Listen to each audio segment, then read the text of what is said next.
Sir अभी मेरा बोलो। डाउट था, जैसे सर कभी कभी कोई मुझसे हेल्प मांगता है, जैसे तो मेरे पास अगर मान लो पैसे की हेल्प मांग रहा है, तो मैं मेरे पास जरूरत का लिए ही होता है, लेकिन फिर भी मैं उसको न मना नहीं कर पाता हूँ, मतलब कोई भी हो तो मैं उसको दे ही देता हूँ लास्ट में। तो ये बाद में वीकनेस। मुझे खुद पे, तो ये वीकनेस डाल सकता हूँ क्या मैं? मतलब कई बार ऐसे प्रॉब्लम है कि वो बंदा मांग रहा है, आज ही जैसे मांगा वो बंदा, तो किसी ने नहीं दिया यूनिटी में, मैंने उसको भेज दिया, लेकिन हालांकि मुझे खुद आजकल एटीएम बंद है तो मुझे प्रॉब्लम हो रही है, लेकिन फिर भी उसको भेज दिया क्योंकि उसको ज्यादा प्रॉब्लम थी। एग्जैक्टली। तो this is a very good thing, ठीक है, आपके नेचर है, and you are a, by virtue you are a person who is a very helpful person, है ना, who is a very kind person, who is a very generosity आपके अंदर बहुत ज्यादा। सो देखो, डिपेंड करता है आप किस तरीके से यूज, मतलब आप ना किसी को यूज, अनलेस एंड अनटिल आपको कोई यूज नहीं कर रहा है, ठीक है, मिस यूज नहीं कर रहा है, that can be a good thing. समझ रहे हो? दुनिया के लिए आप एक तरीके से अच्छे पर्सन हो, लेकिन आप खुद के लिए कभी मिसयूज ना हो, वो आपको मेक श्योर करना है, ठीक है अरविंद जी। और ये वीकनेस, मतलब वीकनेस पार्ट भी बोल सकते हो, स्ट्रेंथ भी है, वीकनेस भी है एक तरीके से। इसमें आप ये बोल सकते हो, sir I can not deny to anyone, आप ये शॉर्ट लिख सकते हो, sir I am a kind of person who can not deny to anyone who ask for a help to me, है ना। I usually deny to other person who ask for a help to me, है ना। आप okay. बोल, okay okay gentleman tell me, can you give me some example, can you coat some example. तो आप बताना sir, for example sir, if there is a person who is in need of urgent money, sir even if I am not having, sir then definitely sir I will definitely try to help him in any possible manner, या फिर yes. इन, है ना। तो फिर आप sir पूछेंगे, for example if he is trying to bully you, if he is asking money for wrong thing, will you try to give money to him. मेरा question है, फॉर एग्जांपल मेरा interview as an interview officer, मैं आपसे पूछ रहा हूँ, चलो Arvind ji, if a person is trying to bully you and he is taking the money for a wrong reason, then what you will do? No, sir. So at that time I will deny him, because at that time I know that he is taking My for a question wrong is, reason, sir. my next question is that you were telling that you cannot deny to help any person, but But now sir, you are if saying, he yeah, is telling, sir, if he is telling me that for good cause he is asking me money, so at that time I feel means very hard to reject I'm him, sir.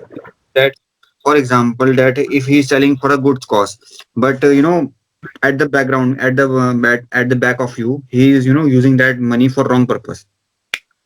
So will you help him Sir, or not? sir, if I know about that, I will not give him. If I am When definitely sure that, you will yes, come sir. to know by the time you have given the money ना, means help तो Yes, तब होगी, मतलब money तो जब चले गया, अब क्या करोगे तुम, वापस थोड़ी मांगोगे उससे।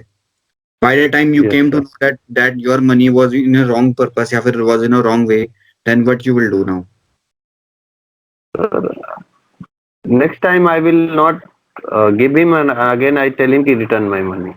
But you were saying ना, you were saying that you cannot deny to any person that if any person is asking for a money to you।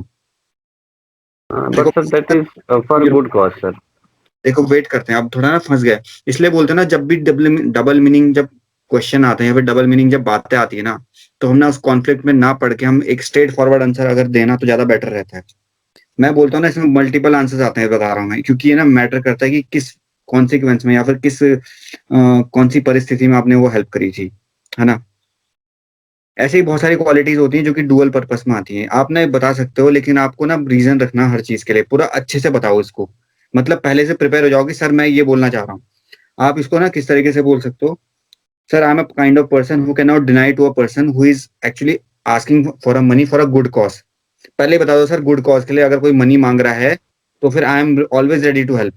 अब सर बोलेंगे आपसे कि okay gentleman, if you came to know that they are asking money for a good cause, but later on you came to know that they have used that money for wrong purposes, या फिर पीने वीने के लिए, या फिर कोई cigarette या smoking, या फिर किसी भी रॉन्ग पर्पस में उन्होंने डाल दिया पैसा, ठीक है। तो अब आपका रिस्पॉन्स क्या होगा, ठीक है। तो आप ना इनमें आपका रिस्पॉन्स जो होना चाहिए, जो आपने को बोलना चाहिए, पता क्या बोलना चाहिए आपको?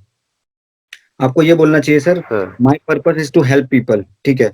After that after that sir, though it is my responsibility that how they are using it, sir if I come to know that they are using for a wrong purpose, definitely sir I will check it out, and from next time sir I will not I will not issue money या फिर I will not help monetarily for that reason. समझ में आ रहा है? मतलब आप ना balance out करना पड़ेगा। Okay sir. मेक श्योर करोगे कि वो जो मनी है आपने अच्छी तरीके से वो यूटिलाइज भी कर रहा है ना। और साथ में ये बोलोगे sir my my purpose is to help people whenever they are telling me that if they are using money for a good cause, है ना। मतलब आपका जो रिस्पॉन्सिबिलिटी है आपको तो हेल्प करनी है, उसके बाद वो जनरली क्या कर रहे हैं क्या नहीं कर रहे हैं आपको तो मतलब ज्यादा आइडिया नहीं है ना। लेकिन अगर आपको पता चलता है, if in case I came to know that he is using that money for wrong reason, sir definitely I will check it out and next time I will not give my money to him, है ना। Yes ये sir. Help मतलब तो उस तरीके start से। में यही बोलना पड़ेगा सर कि I can't deny to anyone who is asking money for good cause. हाँ बिल्कुल एग्जैक्टली, मनी की बात मत करो, मनी के अलावा और कुछ और भी डाल सकते हो। For example if any person, asking help. Help. हाँ हेल्प ऑफ एनी काइंड, है ना। For example if any person is asking, मतलब होता खा है लेना। कि घर की शिफ्टिंग कराते हैं, सामान इधर से उधर ले जाना होता है। For example if someone is asking that to feed, आजकल स्ट्रे डॉग्स को कोई खिलाता नहीं, कोई गरीब पर्सन को, आजकल जैसे लोग घर में बैठे रहते हैं, ठीक है, उनकी कोई आमदनी नहीं होती है, उनको आप किसी तरीके से आप पुराने क्लोथ दे सकते हो, है ना। इस तरीके से हेल्प करता है कोई।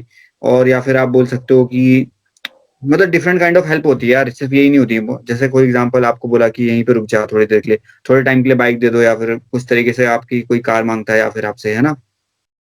इस तरीके से यस हेल्प, सर। बहुत सारी चीजें मतलब अलग अलग डिफरेंट काइंड ऑफ हेल्प हो सकती हैं। तो आपकी ये मतलब स्ट्रेंथ भी है, वीकनेस भी है, and this is a very good quality, but you should always be prepared for your answer. Yes sir. Now next question.